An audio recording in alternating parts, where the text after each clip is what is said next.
why don't they just leave? Who? Just the Israelis? No, They're leaving. Palestinians. No, the Palestinians. The Israelis are leaving.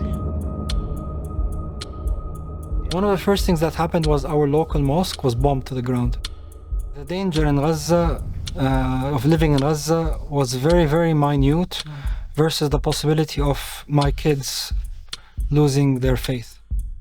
Just being physically there, showing them that someone that could have left with a Canadian nationality decided to stay, it alone can give resilience and strength to the people on the ground that don't have no other choice. Brother Mansour, welcome to the Islamic Institute of Toronto. Thank you for having me. First of all, it's a pleasure to have you. I am genuinely happy to meet you, and I'm quite glad that you've made it out of Gaza, despite, I guess, really the discussion of wanting to leave Gaza versus coming here. This is probably a really difficult time for you, really, in a sense, to kind of go through that mental process to know whether you should leave or whether you should stay, and so on and so forth, right? But I kind of want to talk to you a little bit today about some of the things that you've seen. But I honestly just want to begin by, Mansour, just tell us about yourself, first of all. Like, who are you? What are you doing here? Thank you for having me, Akhi. My name is Mansour Shouman. I'm 40 years old. I've been married for 18 years now. I have 5 kids. Inshallah. Aisha, she's almost 17. Fatima, 15. Omar, 11. Maryam, 7. And Ibrahim, 5. My wife she's specialized in mental health counseling. I have an engineering degree from Queen's University and an MBA from the University of Calgary. My line of work is in consulting, manufacturing, supply chain management. I worked in the government sector as well. I've always been volunteering and trying to help whenever it came to Islamic causes, whether it be in Canada or other places around the world. I was the president of the MSA at the university. I was elected twice as a director for the Muslim community when I was in Calgary. And I always tried to, put as much time as possible in addition to family and career, and try to help build Islam and Islamic communities. So you're obviously a busy man with 5 children and all the work that you've been doing. What were you doing in Gaza? What did you go there for? So I went there in March 2022. The reason we decided to go to Gaza is, number one, I could have gone to Jerusalem, but in 2009, I was taken into administrative custody and I got my Jerusalem passport revoked for no reason, alhamdulillah. So my wife is from Gaza, and we decided that we wanted to raise our kids in an Islamic environment and in an environment that was very close to the Holy Land. And subhanAllah, we've never been to Gaza before. My wife just has the Gaza passport, as per se, and we decided to try and raise our kids in that environment together with her family. MashaAllah. All right, tell me what happened then when you got to Gaza. So, I mean, obviously this whole idea of hijrah and wanting to live abroad and so on and so forth. Yeah. You have chosen to go to Gaza, despite the fact that even at that time, Gaza has been really an open prison for a lot longer than any one of us really can imagine. So the choice itself, you must have thought there'd be some sort of danger in doing this. Like, I just want to kind of understand your thinking process. SubhanAllah, the danger in Gaza, of living in Gaza, was very, very minute versus the possibility of my kids losing their faith. And we were prepared to sacrifice everything in order to ensure that our children remain steadfast and strong Muslims. So this is how we looked at it. You didn't think of leaving? I mean, your family left you. I guess really I'm assuming that you encouraged them to leave before you. I just kind of want to know through the process of how it worked. So my family, together with many other families, with my wife and children, they weren't adding value in terms of helping the people on the ground remain resilient, right? They were basically consuming resources. And they were living in an apartment together with 8 other families. And they had to fast every day, and it was very difficult. However, they were one of the lucky ones because they had a roof on top of their head, and they were amongst people that they trust and they love. So when the opportunity came for them to leave, I believe it's the right decision for them to do that and to wait for me until I eventually joined them. And the idea was until now that we left Gaza temporarily. So we have another mission now. We need to complete it. And once things open up in Gaza again, we're going to go back and help in the rebuild, inshallah. Well, how did you think you were going to be able to be helpful? Like, I mean, so sometimes I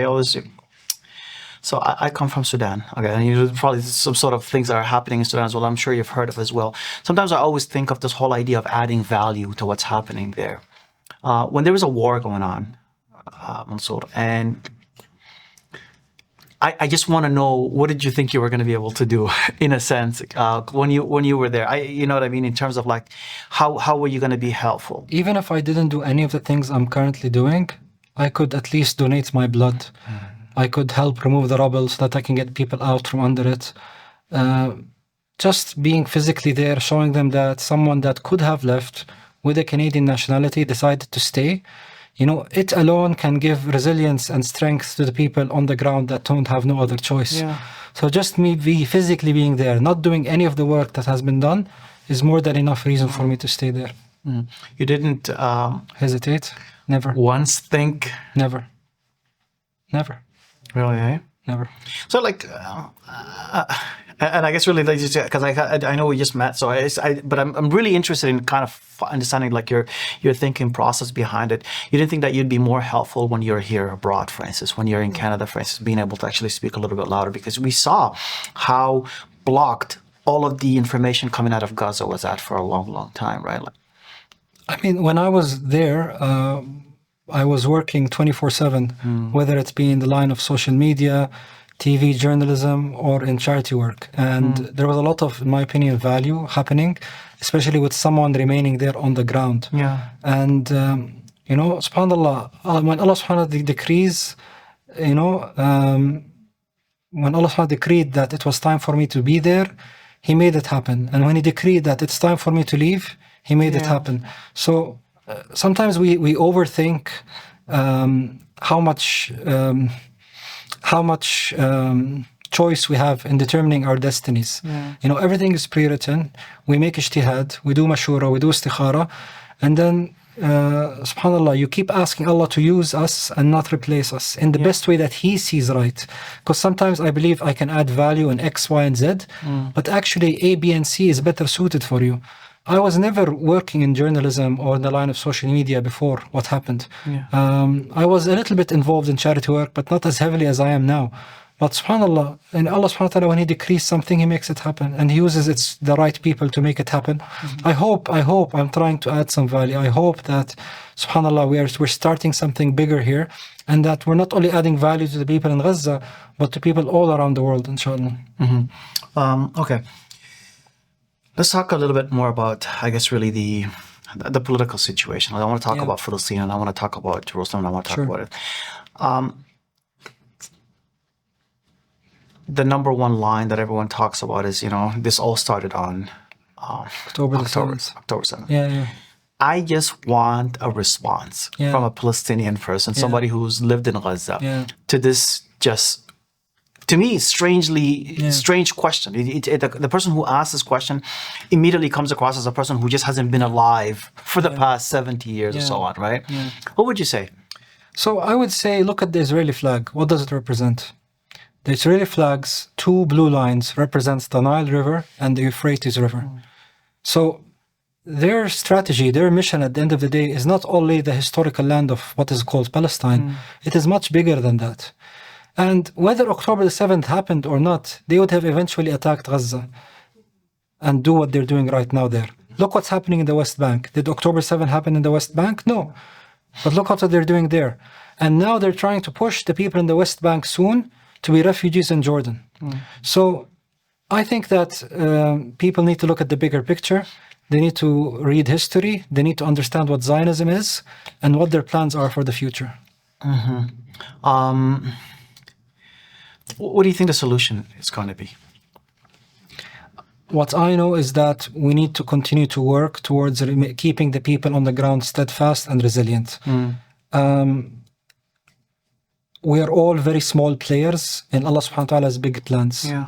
I don't know what the future is going to be, but I do know that we all have to act and take action in order to ensure that our brothers and sisters in Gaza and in vulnerable places all around the world get the help that they need. Okay, Mansour, I have a question for you. You don't have to answer it, okay? Sure. It's a question that I ask every single Palestinian that I meet. Sure. Regardless of whether on a podcast or not, okay? Go ahead. What do you think the political solution for the Israel and Palestine issue is? I think it's too early to decide that. I think that we need to first end this genocide. We need to open the borders. We need to get the aid inside, and we need to rebuild Gaza. It's too early to talk about a one-state, two-state, or other solutions politically. Because I mean, so I hear what you're saying, but even the three solutions that everybody's offering, they all seem so far away. Yeah. And the reason why I'm asking this question is because if I see 3 or 4 solutions, the only 3 or 4 solutions that are ever going to be, and none of them make sense. Okay. None of them are really being worked towards, and none of them are even feasible. Internally, I kind of almost feel like there's no solution. Like, let's just leave, you know. And genuinely, this is the question that I have, and the reason why I'm saying this to you here. First of all, I want to draw a clear line differentiating between wars that are happening anywhere else in the world, including Sudan, anywhere else, between what's happening in Gaza. For instance, when the war started in Sudan, I asked my family to leave. That was, to me, was very clear. Okay. Immediately, you have to go. It's fitna. There was a lot of fitna there. Yeah, it's internal. It's you know, and you literally don't know who the bad guy from the good guy is. It's a mess. It's a genuine mess. Palestine is such a clear thing. Yeah. The question I get, and I'm telling you something right now. My wife has asked me this question. She said, "Why don't they just leave?" Who? Just the Israelis? No, Palestinians. Not the Palestinians. The Israelis are leaving. I know the Israelis are leaving. Already 500,000 Israelis decided to leave. 500,000. 500,000 Israelis have left. Yeah. The so-called state of Israel. Close to 50,000 within the first week. Yeah, and right now, if you look at the polls and everything, you can see that they have a lack of faith in their government. They don't know what's the mission and the vision of Israel at all. Look at what's happening on the macro political stage, where right now Israel is isolated, except by a few government officials from the United States. So I believe that yes, it is a battle of who will stay. Correct. And the Palestinians are winning this battle hands-on. People are still remaining in the north, in Gaza, in all of these places to be. And whenever the Israelis come in and then leave again, people immediately go back to their homes, even if they were bombed to the ground. So yeah, I believe that slowly but surely, Palestinians are winning this, even from a materialistic way of how we define winning. And it's just a matter of time, and us helping them to remain resilient and strong. You said you're originally from Jerusalem, like you're originally. So did you live there before? I visited there many times. Yeah, so I went and visited actually. It was beautiful.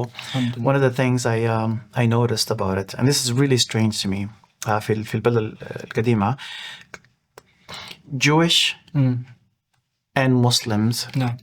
Walk in the same streets, and the streets are really small. No one looks at the other one.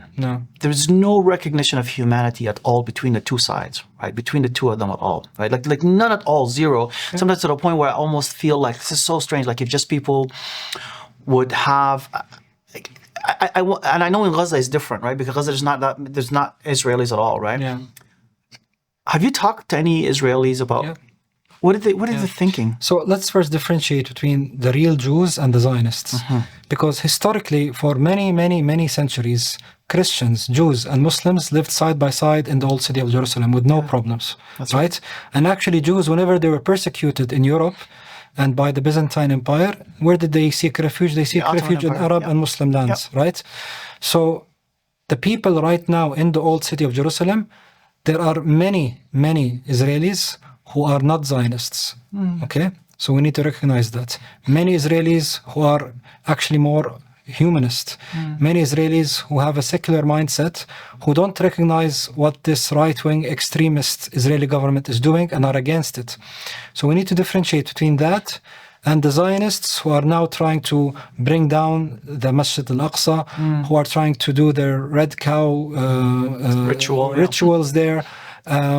So these are the people that there are issues with. And as Muslims, we have no issues with Judaism, right?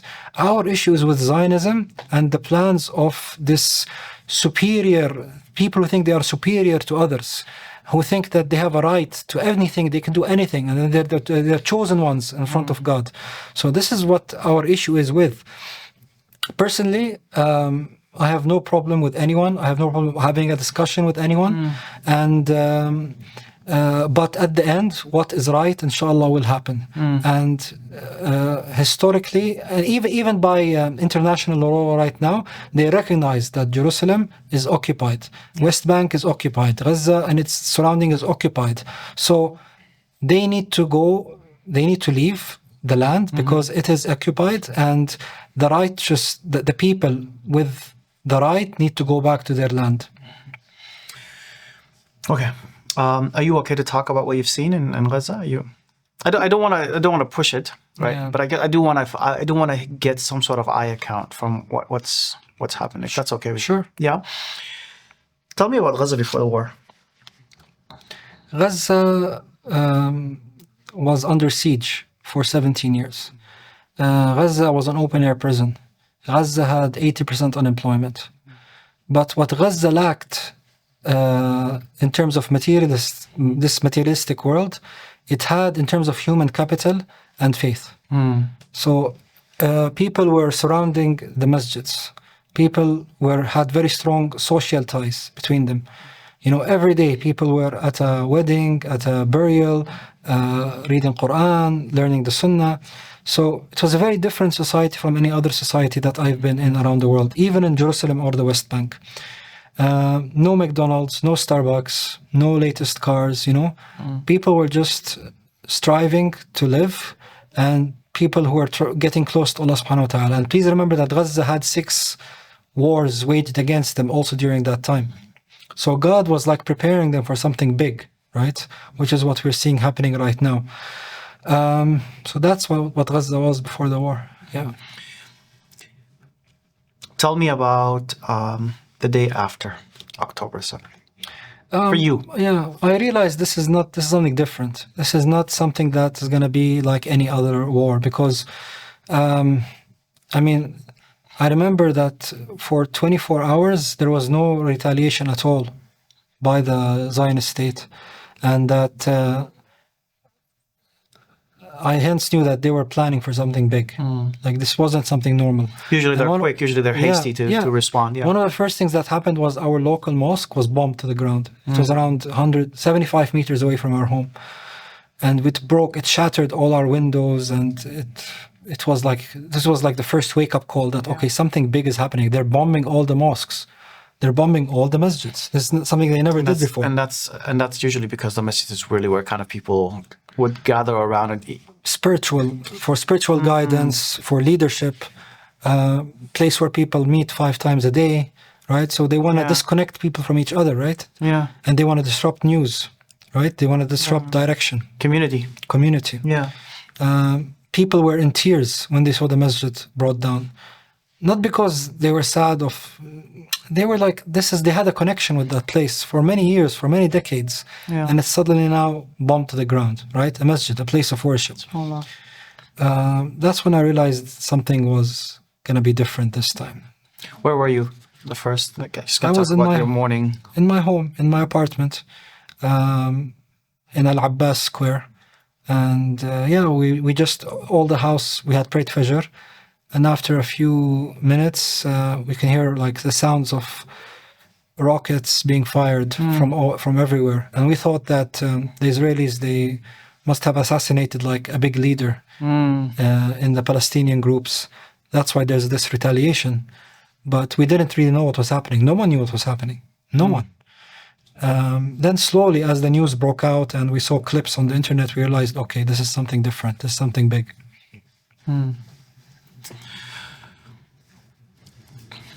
I guess really want to see or hear from you. I guess some of the things that you've seen, the visuals that you've seen, that so many of us have actually seen on the phone. I mean, we always call this the most broadcasted genocide that's ever happened, really, in history, really, if you think about it. And even though, so I'll be really frank with you, because some of the things that we were advising people at the beginning of this war is that don't attach yourself to social media too much. It's not good for your mental health. It's not good for this. I agree. And because we wanted people to be able to work without being sick of it. But when you're forced, you're there, you're in the middle of it. You don't have time to think, right? You have to continue acting there. And I've seen so many live events of being bombed right beside me. I've seen people losing their limbs. I've seen people losing their lives. I've seen children mourning their dead father and mother. I've seen babies who totally dismembered. I've seen people struggling with the lack of food, lack of clean water. I've seen the sick dying slowly. Alhamdulillah. Yeah. Are you planning on going back? Definitely. Yeah. You taking your family and everything? Definitely. They say it's going to take a long time to rebuild Gaza. Inshallah, with the will of the free world from all around, inshallah, it's going to be built very fast, inshallah. But first step is to stop. Let's make sure there's a permanent ceasefire, and then we'll talk about rebuild, inshallah. Anything you want to say that I don't think I asked you? Jazakallah khair. It's an honor being here with you. May Allah subhanahu wa ta'ala give you Jannah, ya Rabbi, inshallah, and protect you and your family, Together, inshallah. And may Allah subhanahu wa ta'ala give guidance, inshallah, and victory to the Muslims all over the world, and specifically the people of Gaza, inshallah ta'ala. Together with the people of Sudan, inshallah. Allahu Akbar, may Allah bless you, inshallah.